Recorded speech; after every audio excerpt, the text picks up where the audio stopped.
The views and opinions expressed in this podcast by the host or the guest do not necessarily reflect the views of Paranormal Buzz Radio or its sponsors. Use of any material produced by Paranormal Buzz Radio without express written consent is strictly prohibited. For information on everything Paranormal Buzz Radio has to offer, visit our website, paranormalbuzzradio.com. Like us on Facebook, follow us on Twitter and Instagram. Listener discretion is advised. I think I've always believed in the paranormal, but the deeper I get in this field, the more questions I uncover.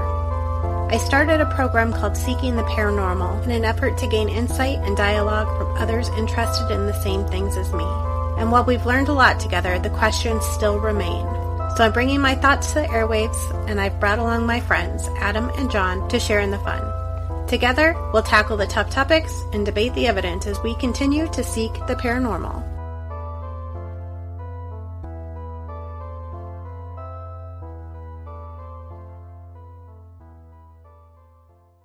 Welcome back to Seeking the Paranormal. We have finally made it to 30 episodes. Who would have thunk? Goody. Not me. Ew, nice. So many hours of enjoyment for people. That's right. That's right. Well, we are so glad to have you back. Tonight, John has brought us an interesting conversation. We're going to talk about time on the other side of the veil and how it relates to what we're looking for paranormally. Before we do that, though, I just want to take a moment, and I'm going to try to do this without crying. So a member of our community passed away suddenly this past weekend. If you have maybe heard of Raven Rose Paranormal, one of the founders, it's Cynthia and Roland Gerardias. I'm probably saying their last name wrong, and if I am, I apologize. But a little over a week ago, Roland collapsed suddenly in the midst of an investigation they were doing and ended up in a coma and ultimately losing his life. So we just want to acknowledge the loss of a member of our community. They are a very fun couple, and I can't imagine the pain that Cynthia is going through right now. So just remember them in your thoughts when you're putting out good vibes into the universe there. They will definitely need it. So, but moving on from that, tonight we're going to talk about ghosts and time.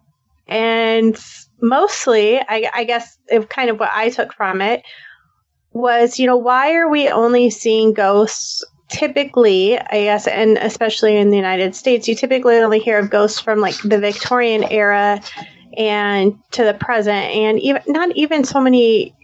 Usually when people talk about ghosts, they're talking about, they were wearing period clothing, and they always talk about coming into contact with something not even of this time, but it really never goes much further than even the 1800s back. So now we know that people have been talking about ghosts. I mean, probably since man came about, I would assume, or kind of developed the ability to communicate with one another. And depending on your belief system, a lot of people believe that ghosts were meant to kind of teach a lesson, and that's where they evolved from. But, so in America, we had Native Americans. They have a deep, long belief in paranormal activity. And any other continent on this earth, you'll find people with similar beliefs. But why is it we're not seeing people past a certain point? Why are we not, for example, seeing cavemen? Why do we not believe we're coming into contact with cavemen? And, even some people believe that animals have spirits that can still haunt us. Okay, so why don't we ever experience hauntings of dinosaurs, for example? So that is the question at hand. I know it's the dinosaur one. Please do, go right ahead. There were two dumb life ghosts. One of them had a bum brain. They had a brain in their butt. What's that for? Really?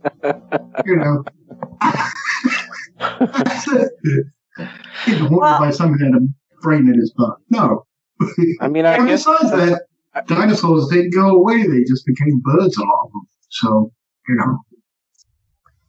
Now, if you follow us on our social media sites, I did post a meme that I thought was kind of telling. And it's a picture of the T-Rex with his, like, in his thinking pose. It says, maybe Nessie is a dinosaur ghost and Bigfoot is a caveman ghost, which sounds funny, but could it possibly be? I think yes. I'm not saying it is. I'm just saying it's a possibility. Now, I don't. Where do you guys want to start with this? Oof. John, I have a feeling you are going to talk to us about Einstein's theory on time not being linear. I didn't go into that because I thought you were much smarter and you can explain it better. So I wasn't going to. It still hurts. I mean, I'm not smarter. I just read that stuff more, I guess, but it still hurts my head. I guess where I come at it from, I mean, if Einstein said space and time are the same thing. So you get the 3 dimension of space, forwards, backwards, left, right, up, down, plus 1 dimension, which is time, or space-time. So we exist basically in 4 dimensions. But we can only see, like, we can look left, right, up, down, forwards, and backwards spatially, but we can only see backwards in time. So to me, that's kind of thought-provoking, because it would suggest that we can't see the future because it hasn't happened yet, which means the future's open. But it also could mean that, we're going through time looking backwards. I mean, we could be walking backwards through time. I don't know. I guess the biggest thing as far as it, with the paranormal is that, time is an important aspect to think about, because a ghost really is a person out of time. Right. I mean, you're seeing them in a time that they don't exist. They're not in I'm looking at you two now. You're in time. You're alive. You're supposed to be.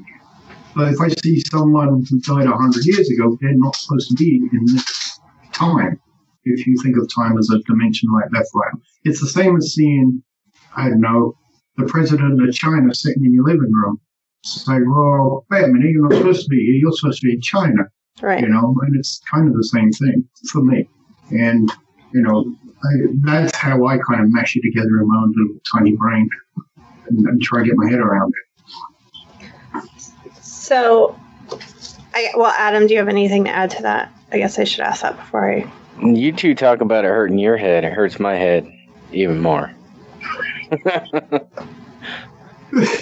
on. No, I mean, I was reading a few articles before we got on, and reading up more about Einstein's theory, and the same thing John was just talking about. With, are we looking back? Are we walking backwards through time? And I mean, at this point, we have no way of proving it. So that's, I don't know. It's painful. There's so much that goes into thinking about how time works and why it is what it is.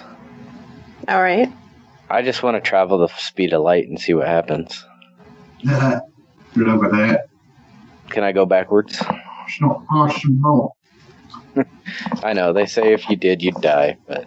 Well, no, it's just not possible, as far as we know. You can get closer and closer to the speed of light, you can just never get to the speed of light. It's right. The old, take a half a step towards a wall. You'll always take, go half the distance towards a wall. You'll always go half and half and half and half. You'll always get closer, but you'll never actually get there. It's the thing. That is a good analogy. Yes. So, but I mean, as far as, consciousness is, and the what part, the reason that's intriguing to me is, it goes back to the same argument I always every week say, is consciousness a product of the brain, or is the brain a filter? Which means that if we are still conscious after the death of our body and that filter falls away, can we then see forwards in time, and which is scary, because if we can, that means everything's preordained if you can see forward in time. Right. Mm-hmm. But now this gets really deep. If we can look back, then what's happened in the past would be looking forward, because we're interacting, so we're believing that we're still having that communication. So they would be looking forward, so that kind of blows that theory out the water, doesn't it? No, because that exists now. They're not looking forward, they exist now. So if they move linearly through time, same as we do. Right. So one book that I picked up, and actually, if you Google, why are there no caveman ghosts, there's like literally nothing on Google. It was the hardest thing for me to come up with something just to get some theories from people. But one thing that popped up was an excerpt from a book called Will Storr versus the Supernatural. And when I saw the cover, I was like, oh my God, I have that book. So I picked it up yesterday, and I have not wanted to put it down. It was a very quick read. I love it. I'm about 2/3 done with it. But while it's a book I recommend. The butler did it. Right. It? No, it's a book that I recommend to everybody because it involves Will Storr is a journalist out of England, and he came to the United States. He was going to do a story on, our fascination with ghosts, and it's kind of his evolution through this field, and how he started with one man in Philadelphia who called himself a demonologist and showed him some stuff and made Will kind of think, oh my God, maybe there really are ghosts. And just, the more people he talks to, the more he goes back and forth about are they, aren't they? And I can kind of relate because my journey through this podcast has been very much that, to now I'm kind of to the point where I'm like, oh my God, what if there aren't? I mean, if I'm going to be completely honest, but then I've had all these experiences that I can't explain any other way. Anyway, I digress. So that's a good point, though, because, that's also an important point is, we do all this stuff and we think about it, at least I do, a lot more than it's healthy. But what if there are such things as ghosts? Right. No one ever raises it in this community as a possibility. They bring up so many different possibilities of things that exist, but they won't say, well, it is possible and none of this exists. Right. Which you also have to keep in your mind, I think. It's like these people have been working on string theory for God knows how long, and they're about at the point now going, oh shit, we just wasted our whole life on this because it's pretty much. Well, and honestly, when I started seeking the paranormal, which I've mentioned before, it started out as a program that I did at the Granger House in Marion, Iowa, and I would just invite people to come and we would have a discussion, and I was sharing what I thought were truths about the paranormal field because it was the same thing that everybody kept repeating. So, for example, ghosts were typically kept here. Maybe they had unfinished business. Maybe they didn't know they were dead. Maybe somebody is keeping them here somehow. And all these things, people have pretended for so long now to know why ghosts are here. And we don't even know ghosts exist. So how would we know why they're here? And, while I think we had some good conversations and I don't regret having done it, now I look back and I was I don't want to say I was harming these people by having this dialogue with them, but I wish that I wouldn't have been so gullible, and maybe we should have started here before I went there. I don't know. I guess part of it too is that when you get into this community, you kind of surround your people with like views and reinforcing views. Yeah, yes. And so, Adam and I have had conversations with people that today we would probably be like, oh my God, whatever, crazy person. But back then we're like, oh my gosh, yeah, you're probably right. I totally get that. But then when you start to talk to people who maybe are a little bit more science-minded about it or a little bit more skeptical about it,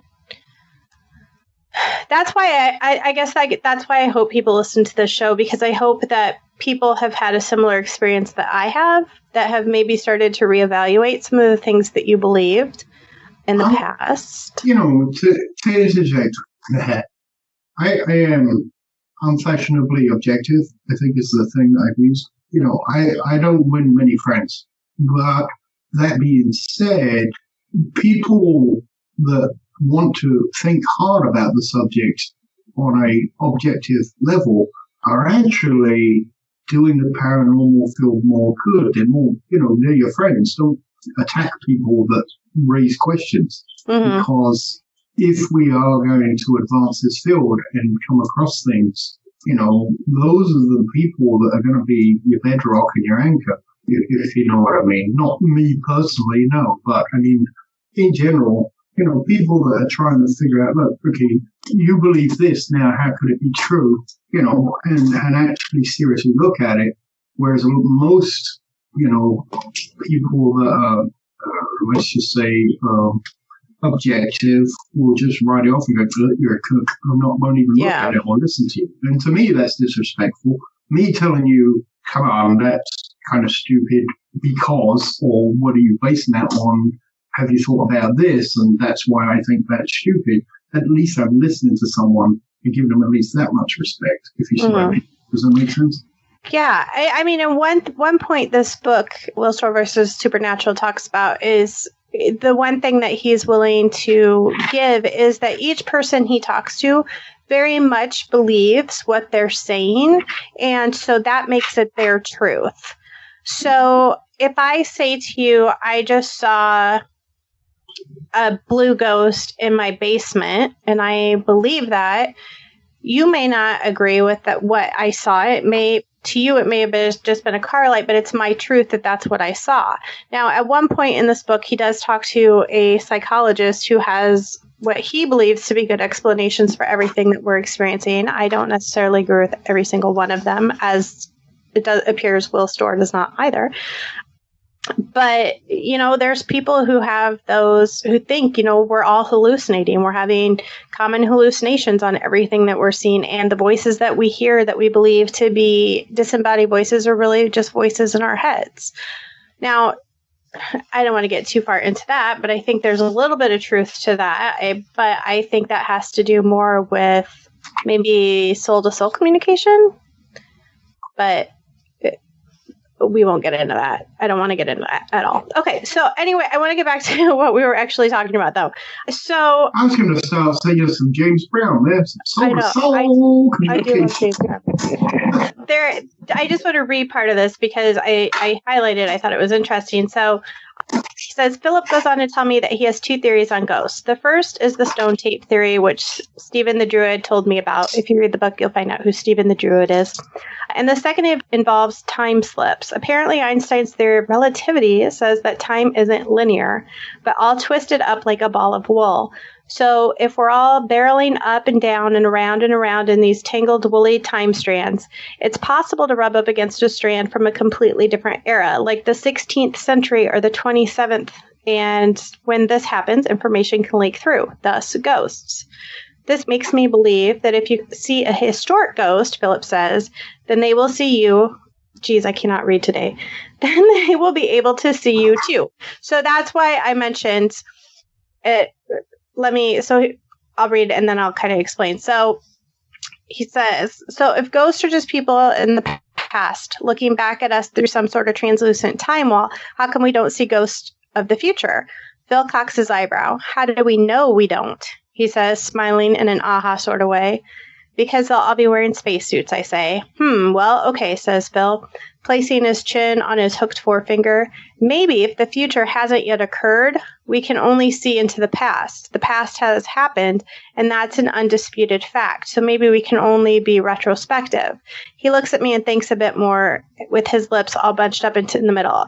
I've just contradicted myself, haven't I? So, I mean, that's kind of the problem with this theory, with how this stuff works. And I think because if you say, okay, we can only look back, but we're communicating, then are we communicating with something that has happened before? Like, I'm trying to think how to coherently ask this question.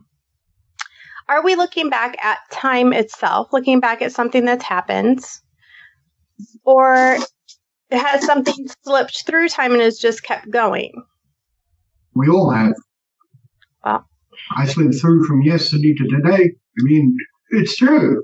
I know you're shaking your head, but that it's true. I understand. You know what I meant. The reason I'm saying that is, if let's say you're asking about if we communicate with a ghost, are we communicating with someone back in that time, and are they communicating forward? I think that's what you are asking. Well, to a certain extent. I mean, I guess a better example would be these, when people go to battlefields and they talk about seeing the battle actually happening in front of them. And there's tons of battlefields on this earth that people have said that they've seen. So if you're witnessing that battle, are you looking back in time somehow? Oh, I think it's possible, but I also think it's also possible that, if they are spirits, they come through time with us. The reason they reenact things, there are people with, let's say, extreme PTSD that reenact the same thing over and over and over again in their mind. And when all they've got is a mind and not a body, they reenact that thing over and over and over again. They're not coming from the past, they're here now, which, is that idea of, souls being trapped here because they just keep reliving the same thing over and over again.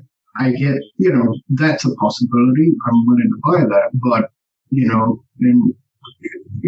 my pet theory is, when you die, maybe you go into some kind of dream state that's either more asleep or more awake at certain times. So when you dream, what do you dream about? And then it manifests itself, but I don't think, and I don't know. I mean, personally, I don't think we're looking back in time. I think something has traveled through time with us that is, either dreaming or reenacting or, to me that makes more sense than physically, poking holes in time and taking a peek through.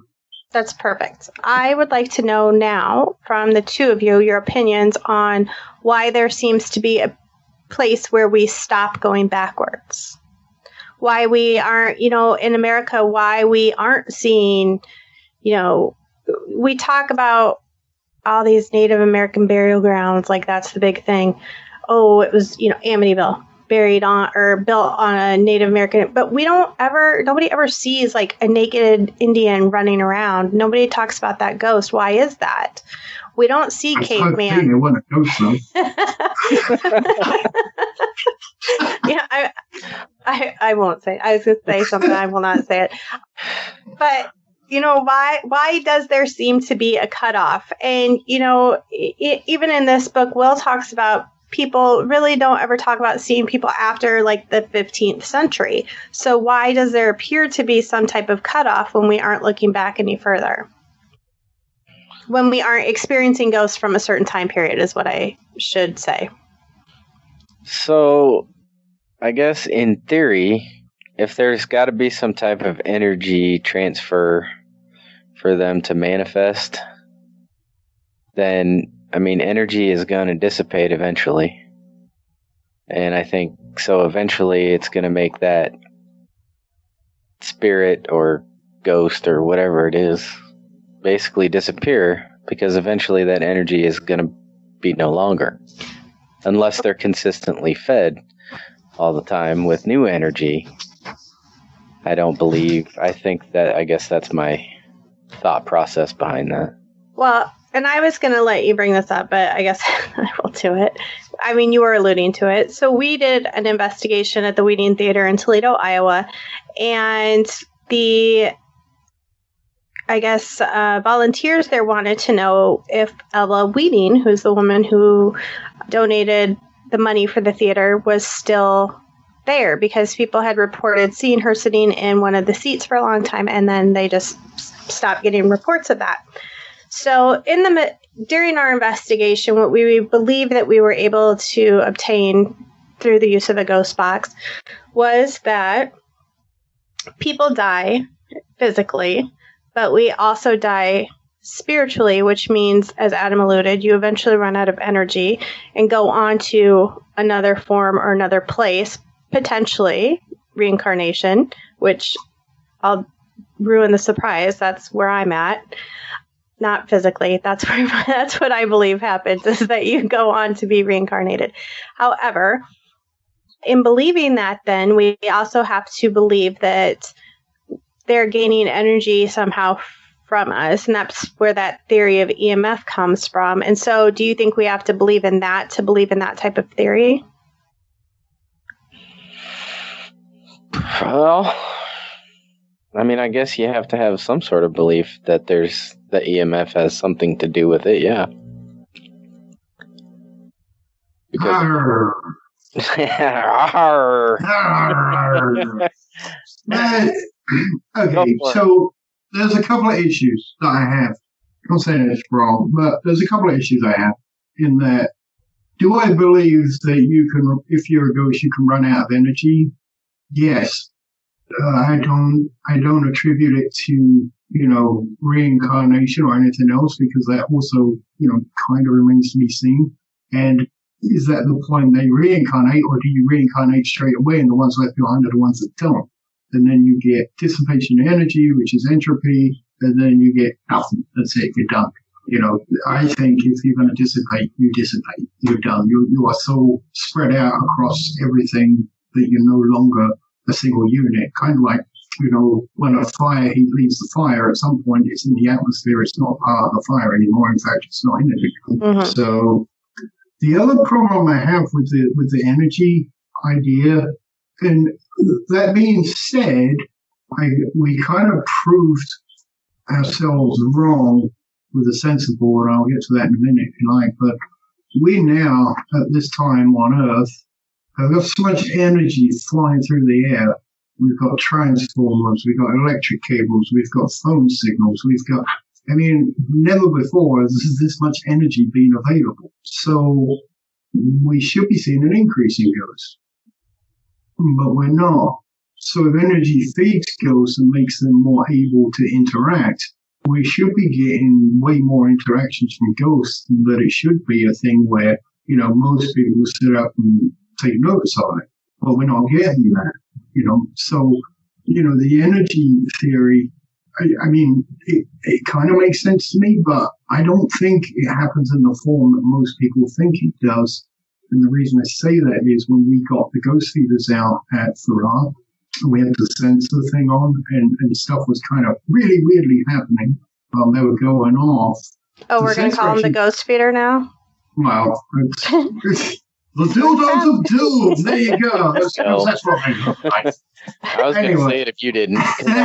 I see one sitting on your bar right now, all straight up. This is what I used earlier for testing purposes. Oh, Christ. So anyway, what the sensor board picks up is we actually, when that started going off, there was a drop in the magnetic field in that room, but there was an increase in gamma radiation of 10%. And there is nothing that can explain 10% increase in gamma radiation. And that all ended when we turned those off. So it was exactly in that time. That would say that, yes, they are feeding off at least the magnetic energy, but they're turning it into something else, which it looks like it's gamma radiation. But then, how does that all work and how does that fit in? I have no idea. All I can do is just make those observations and see what we keep getting them. And the funny thing was, Shane was talking about Farrar in Michigan. Oh, yeah. Thank you for bringing this up. Go ahead. Yeah. So he had the sensor board running on another investigation. He was just talking to another investigator who asked him what we've been doing lately. He started talking about Farrar. And he sent me the tapes and everything. That point where he started talking about Farrar, gamma radiation went up exactly during that conversation. So, I'm like, go home and do it. Do it again. Sit in a dark room and talk about Farrar to yourself. See if it goes up. But if it does, I'm going to laugh. But what explanation? I hate to get off topic, but what explanation do you have for that? I mean, because surely it's not just Farrar that's going to bring those results. But what do you think that would be causing that even remote from that location? I have no idea. I have no idea why. I mean, I can think of nothing that would send gamma. And it was, I mean, even scientifically, statistically important. It's 10%. That is not just a random, and the time start to finish fit exactly in that incident. So, for me personally, it's way too early, and we've only done 1, 2, so, it may have been a blip, but it was an extremely coincidental blip. Yeah. So I will have my census board done by the weekend, hopefully, and we've got some investigations coming up. So me too. We have 2 this weekend coming up. I'm excited. And at the end of the month, too. I know. So let's get back on topic, though. I drug us off, and I apologize for that. So I guess I don't... Do you think there are ghosts of cavemen out there somewhere? Well, maybe or do you think they've dissipated? Well, maybe we're looking in the wrong places for them. I mean, I don't know where the hell you would exactly look, but you also got to think about the fact that there was less cavemen than there is people now, and the population has steadily grown. So the percentages of ghosts from the 1800s are going to be way higher than the percentage of somebody from the 200s, if that makes sense. You've got more opportunity. Well, let me... Oh, go ahead, John. Sorry. There's also the idea... No, but there's also the idea if you actually get to see them, which is what we're talking about, really, what they look like, whether they look like cavemen. There is the idea that when a ghost or a spirit, appears, it takes the form of what it thinks itself is. Its own... I'm a Victorian gentleman, therefore I wear Victorian clothes. That's part of me. That's what I look like. But maybe, and this is just an idea to throw out there, if you've been around long enough, your sense of self gets changed. You see that you are, you're human, like all the humans that say if they're looking at them. Slowly, your sense of self is going to change, and you will not look like a caveman. You won't think of yourself as a caveman because if you've been through time, you're not going to think of yourself. There is a movie called The Man from Earth. Watch that movie. We've talked about that. Watch that movie. He's the guy that was born in caveman times and then didn't die. Now, if you watch that movie, you will see that guy does not think of himself as a caveman. He thinks of himself, and he's not. He's only as smart as everybody else, even though he's lived a lot longer, because he only knows the peak of what anybody knows at any certain time. And because at this point in time we know more than we did in the 1700s, it doesn't mean that he's totally, So it's like the Geico commercials. Yes. So yeah, my idea is watch The Man from Earth. Excellent. Don't watch the second one, it's crap. But watch The Man from Earth, because that will explain a lot. No, I think that. Now, do you think are you willing to entertain the possibility that Bigfoot could potentially be a early representation of man? You am. Either one of you. I'm talking to either one of you. Go on, Adam. Approach you I will preface this. We've kind of had this discussion before because Rosemary Ellen Guiley's theory on this was that Bigfoot was not a physical being, but much like a ghost, was able to go through different realms or whatever. I don't know. But was basically like a ghost instead of like an actual ape living in the woods. So personally, I'm going to go with the odds. If there is such a thing as a Bigfoot, the odds that it's some variant of something like Gigantopithecus or something that is still out there in, very small numbers. It's a lot more possible than it being a ghost. It's my thinking. I'm not saying I'm right. I'm just saying that's how my mind works. Interesting. All right. I'm going to let you keep that. Oh, thank you very much. I thought I was going to have to hide it under the desk in case it gets confiscated. Yes. I mean, I have to be exactly the opposite of John on that one. Like, I think it's more of a possibility that it could be more like a ghost than it is just some unseen animal that exists, but nobody can ever really get good photos of or video of. I mean, it's because that kind of is like a ghost. Like, nobody really gets great photos or pictures. We might get a mist or something, but that doesn't really tell us it's really anything. Mm-hmm. And same with Bigfoot. You get these blurry photos of what's probably some guy in a Bigfoot suit out there doing stupid shit, and that's all you got from it. They're equally faked. Let's just say that they're equally. They're definitely equally faked. Yeah, you get a lot of fake ghosts and, fake UFOs. I mean, fake doesn't make it hard, but he did. I don't know. Like I say, I'm not ruling it out. It's just the way my mind works. And I agree. If it was something that's alive, won't be found anything yet.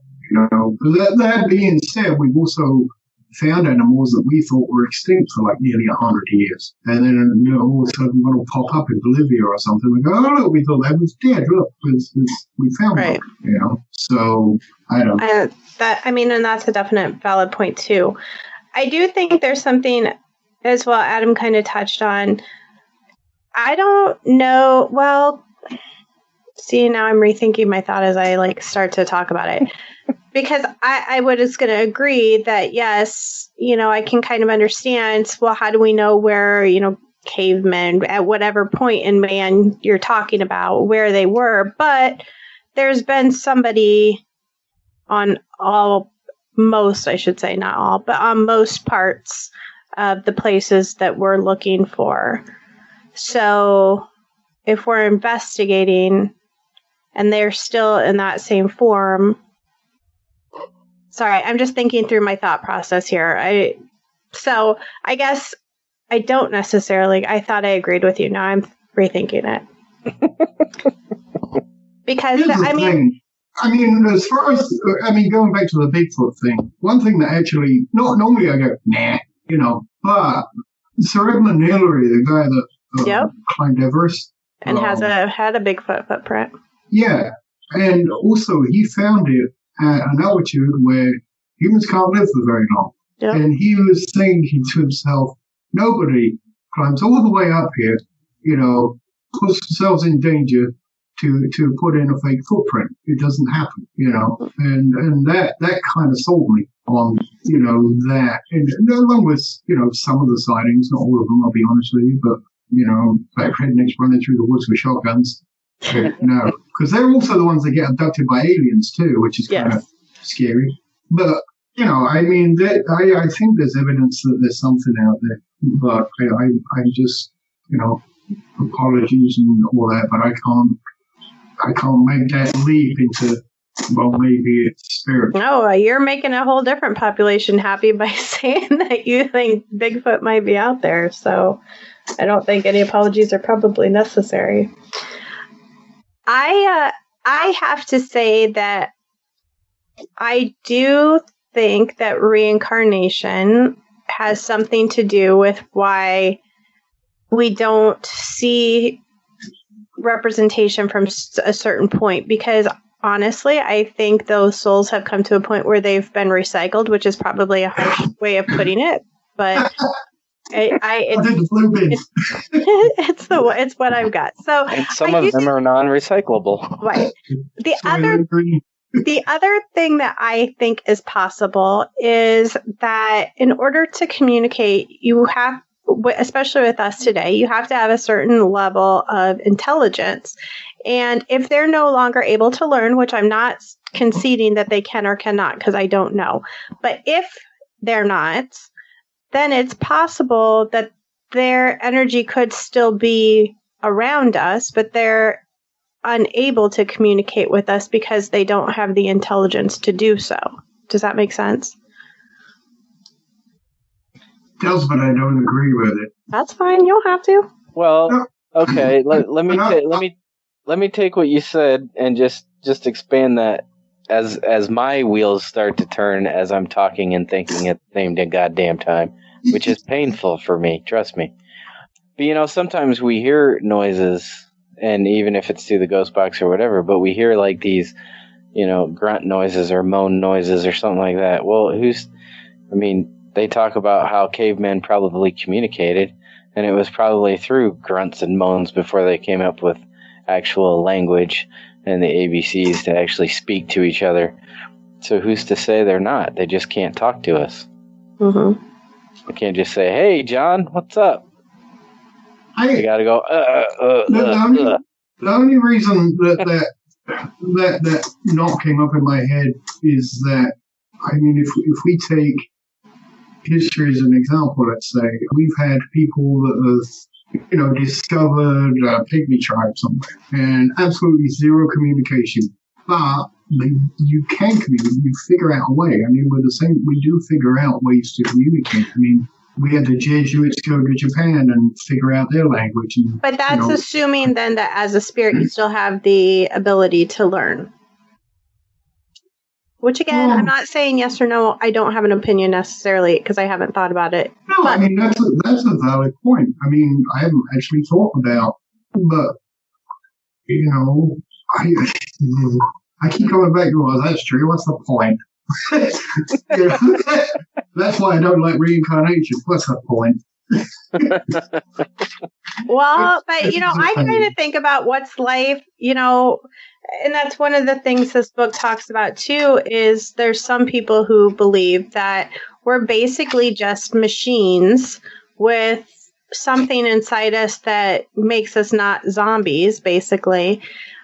But what's the point in us learning the things we do and making the contacts we do, and then we're just dead and that's the end? And there's really no point to anything we've done at that point if we don't go on in some form. Perhaps that's why we believe in ghosts. That could be the case. Yeah, and I'm going to contradict myself and say, why does there have to be a point? Well, and there does. I enjoy it. Absolutely. There may not be one, but perhaps we've invented these things and we are calling them a ghost because it makes us feel like there's more purpose to our life.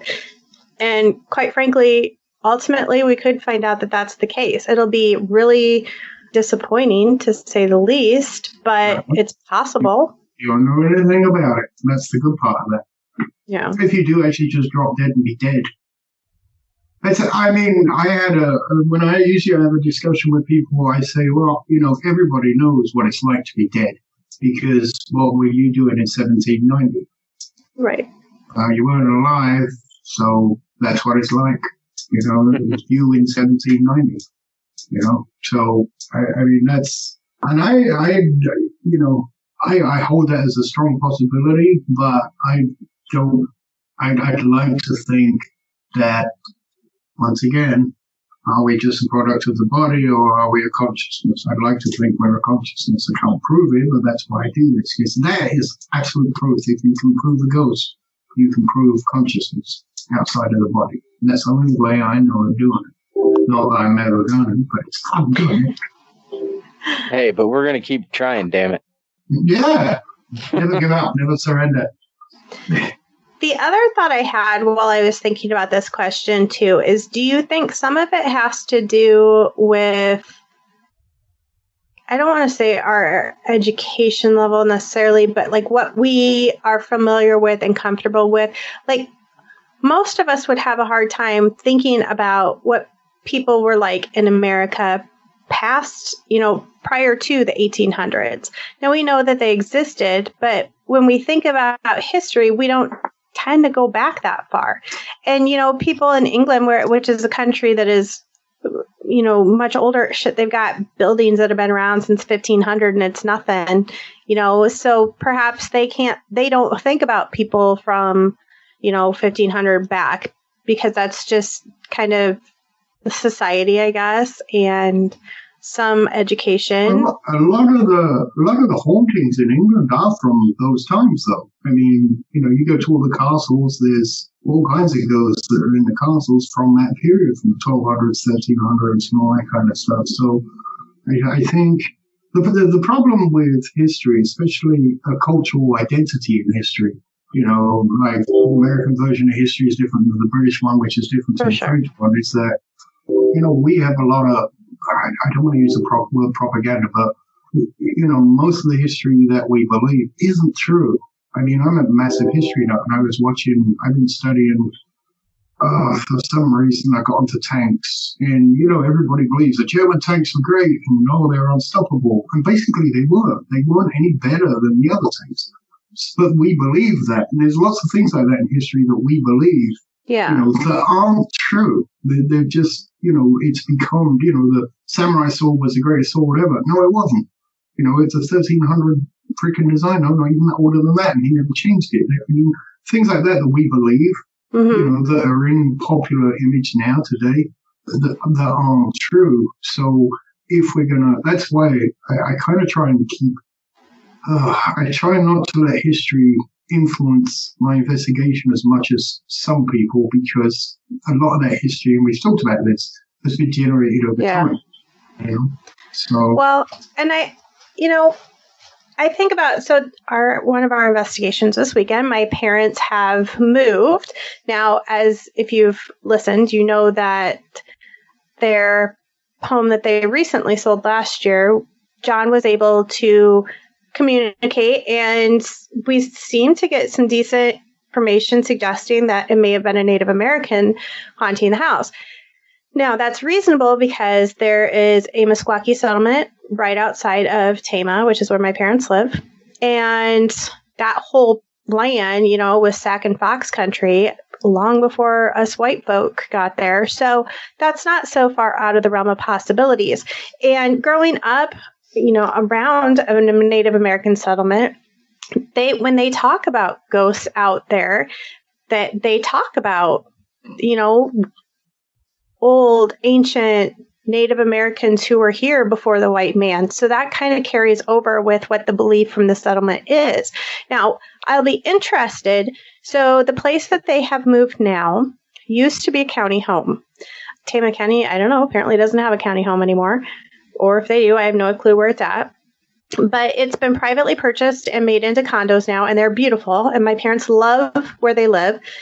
But my father has started to see people, and they both have told stories about hearing people and hearing a lot of strange noises. And so we're going to see what we can find out.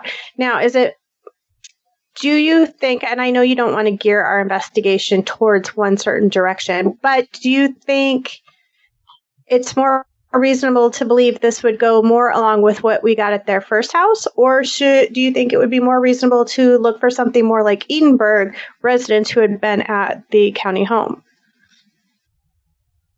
Adam, you go first. I have to keep prodding you because I know, but because he won't talk if you don't, basically.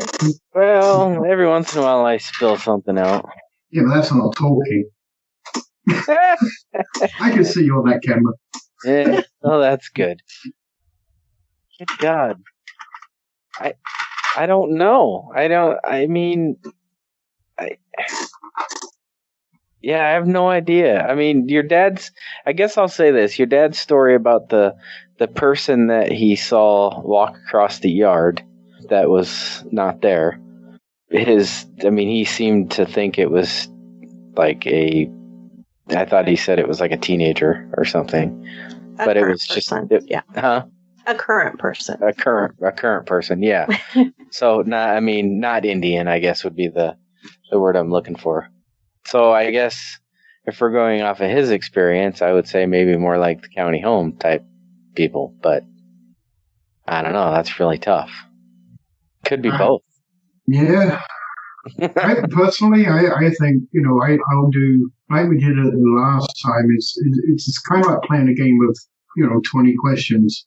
Start out broad and then try and, if you are, or you think you'll get responses, because we got that from the Nom Nom last time, not from the Spirit Box. Yes. And it was going off, and so I think, however we do it, I generally, personally, I like to start broad instead of narrowing down or something. For sure. And if we get reactions, then okay, let's talk more about this where we think we got a reaction, and then try and narrow that down. Yeah. And think about, as we go, I guess. I guess the other interesting thing that I find about that is that if we were in fact making contact with I'll just say ancient, it's probably not the right word to use, but a Native American that was there before Tama was settled by white folk, it makes sense to me that we would get garner information from something that was much easier to manipulate, the nom-nom, because the belief system is then that they just really get close to it, versus a ghost box where, number one, we'd have to have a common language, which we don't, I would assume. But number two, may be more difficult to communicate through. So that's kind of interesting to me, too. Yeah.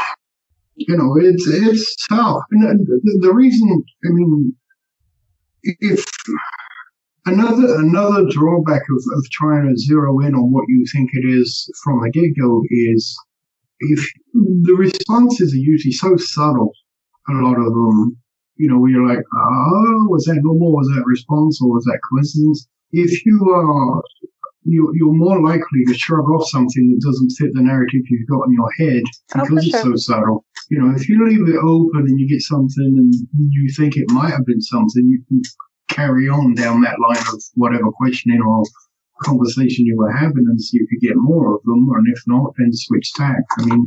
Right. To me, that's how I kind of try. Sometimes I get my teeth into something while I let it go. Whoa, it's gotta be this. Come on. You're Dracula, aren't you? Aren't you Dracula? Come on. You know you are. I saw a fact.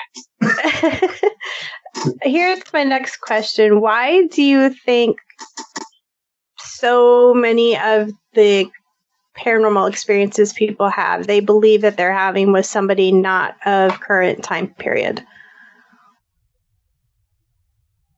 Oof. Most people in the current time period are still alive. I'm having an experience with two people from the current time period right now. Nice. But I mean, truly, if it's not somebody, like, for example, people who knew Roland, I would imagine, will eventually try to reach out to him. I think that it's natural. He was somebody who was interested in the paranormal, much like Sir Arthur Conan Doyle, who always said that he would for sure come back and he would for sure bring information, which, side note, he never did, that anybody has proof of anyway. But it's natural that somebody who's close to you has passed, that you would try to make contact with that person. But if you're not doing that, if you're not trying to make contact with a specific person, why do most people, when they say they have a paranormal interaction, believe it's somebody from a different time period? Again, with the period clothing, if they've seen a full body apparition, or, they automatically go to, well, I think this was somebody from the early 1900s, or I think it was from the mid 1800s, or, why does nobody ever say, I think this dude died in 2003? Do you have to be dead a certain time before? Actually, and I forgot the word for it now.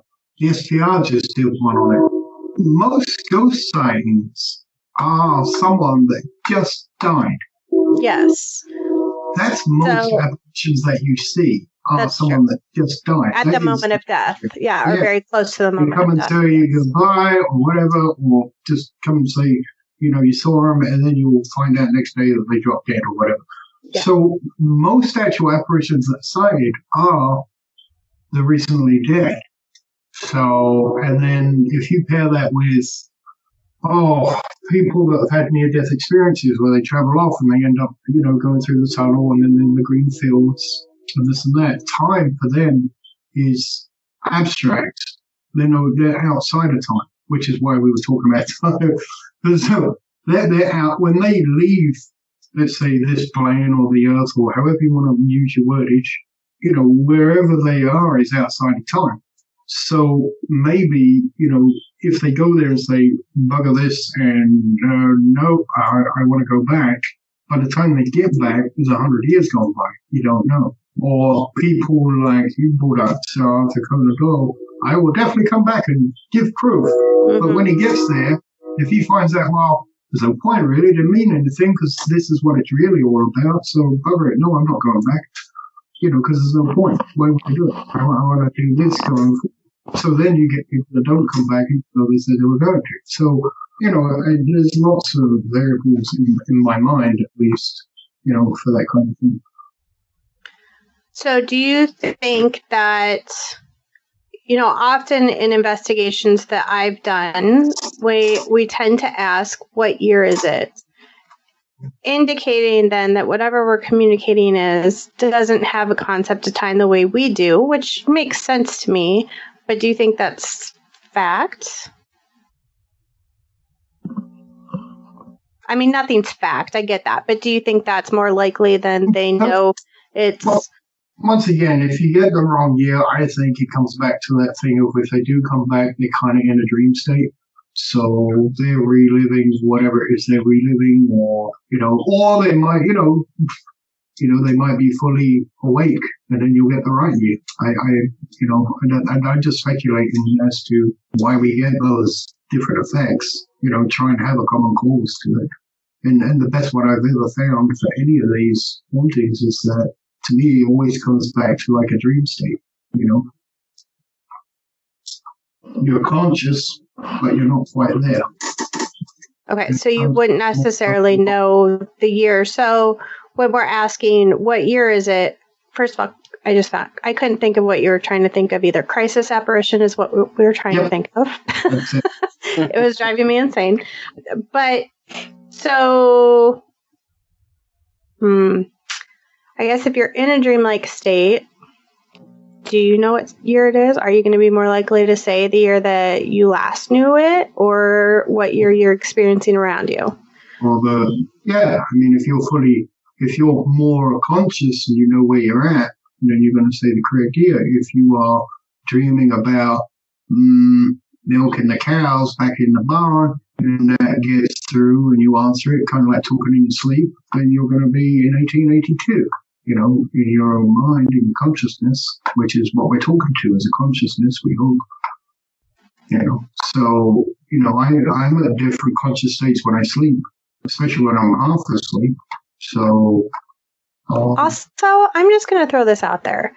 I apparently dreamt last night that the Cubs were back on TV, and let me tell you how disappointed I was this afternoon when I realized that the Cubs are not actually back on TV. There still is no baseball. So there's reruns. There is to watch reruns. No, I mean I would watch 2016 World Series over again. Don't get me wrong, but just pick an obscure game that you forgot about, then you won't know who's going to win. There's still good hits and pitches. I miss. All right. Anything else you guys want to add about this subject? I think this is it's a pretty deep subject, and we've had a lot of those lately. Deep subjects. Well, we do, but I think it's one of those things that people don't really think about when they're going on an investigation. But I think maybe we should be, because I think it's relevant. Like I say, I personally think too much about these things. So I think groups should, because basically what we're doing is we're philosophizing. Should philosophize more as to nature.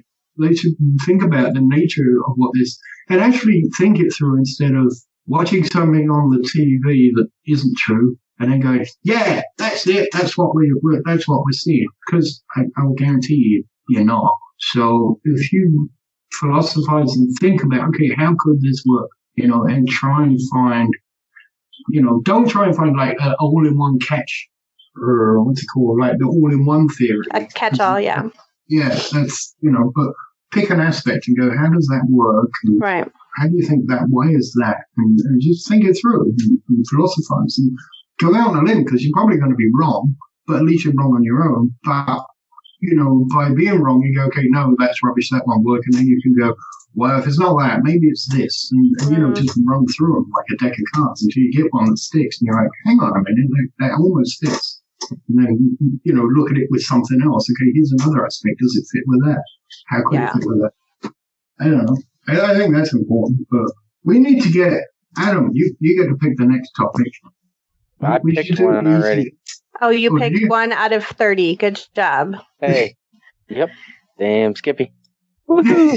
Score for me. We should pick something more thrilling. Yes, more thrilling, less deep. Something shallow or something with fireworks. Something more on my mental capacity? Is that what? No, I didn't mean it like that. I meant for the listeners.